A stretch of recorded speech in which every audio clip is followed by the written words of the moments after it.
somebody coming through the ranks. We don't get anybody from outside to come in, and I call it the stirrup department.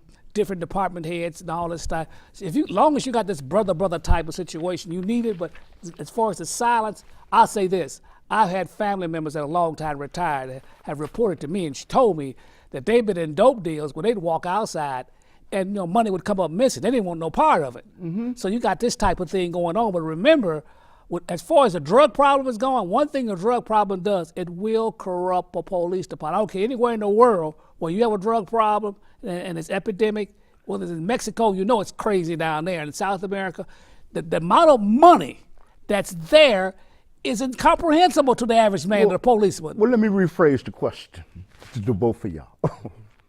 If I'm a police officer and I see and know that my partner's doing wrong, know it, and don't report it, can I be classified as a good police officer? I think it depends on the circumstance.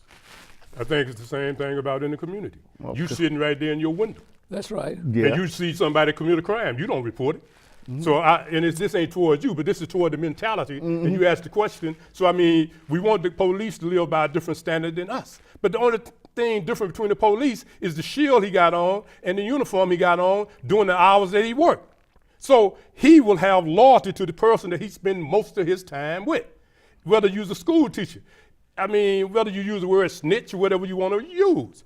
If you don't have a code of silence, then I don't want you around me.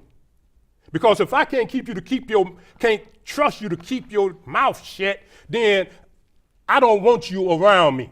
Now, if you do something scandalous and something wrong, somebody got to be accountable. But I think that a lot of what's happening, the code of silence, I don't think is the media make folks think that it's more that than it really is. The police are probably no more silent about their bad apples as the neighbors are in our community. Can I ask you something, Dr. Malik? Yes, sir. And Dr. Lee Warren. If little Johnny knows where the drug house is, the police don't know where the drug house is. If little brothers in the community know where the drug house is and where the prostitutes are, the police don't know. I'm asking. Maybe not, because it's probably his mama and his daddy. So how the police gonna be in his bedroom? But they know. Come on, let's keep it real. Well, like I said before, what drugs do, they undermine the whole moral structure of any society. And you see it all over the world. Whether we're talking about Mexico, South America, whenever drugs are introduced, it totally undermines the whole structure, the police department, families, the basic morals. Because, once somebody gets on crack, dope or anything, they'll do anything. So the whole, let's go back to 1965, 1960s. Yeah, 5 minutes. 1960s. Most black communities were somewhat stable, very stable. You had a lot of black business in there. Once the dope came back from Vietnam in the coffins through the CIA, they introduced that into the black community. That totally did what? That's like a nuclear bomb went off. Boom. Crime went up. Welfare went up, just everything. Wedlock, everything went up because of the introduction of drugs. And that was all. I'll tell you right off. That's basically all that by design. You know what? I'd like to ask you, what about families? There are important families. You have the Obama family. You have the Bush family. You have the Rockefeller family. Now, why is it if a crime is committed against them and they're considered elite by many, that crime is solved most of the time? But when an average person gets a crime committed against them, it's not solved. Why?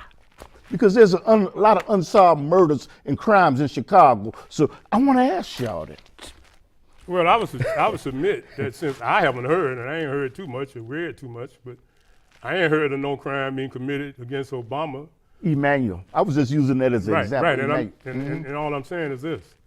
If you're in Chicago, I probably don't matter. Got 2 minutes, sir. Probably don't matter who it's against. They can't figure it out, so it won't matter. Okay, we got 2 minutes left. Maybe then I'm gonna give y'all finished comments. Well, like he said, the people that are well, like you said, the politicians or those, they have bodyguards. That's the first thing. So they are going to be pretty well protected from the everyday stuff that you're walking around. But people are going backwards and forth to work every day. They are subject to the marauders running around raping and pillaging. Let me say something. And there's too many of those anyway, and they don't have the power that the people have and the structure have. Okay, maybe man, your son got robbed and they found that guy within 48 hours. But we're winding down, and you know what? I'm really remiss if I don't give you the opportunity to say y'all finish your comments, because there may be something y'all want to say that I didn't give y'all the opportunity to say. No, I'm good. Okay. I'm good. Well, the only thing I'll say about it is that we have a very serious problem here in Chicago. And I'll say this. In this next downturn in the economy, what most people have not understood is that you have artificial intelligence and robots are coming. And that's going to take half the jobs that's existing for the next 10 years. So half the people that you know working, we don't care whether we're white or black, they'll be unemployed. That's going to create a bigger problem we have in the city. Your show comes on every Wednesday from 8:30 to 9:30 on channel 36 and 10:30 to 11:30 on channel 6. and they can on call channel and get 36. information about. Right. I mean, you just watch. Sooner or later, if you watch, you'll see it. Okay, I want to say assalamu alaikum, and you know what? Thank you, everybody, and this will be posted on YouTube, and we're doing a part 2. And assalamu alaikum to everybody. Hey.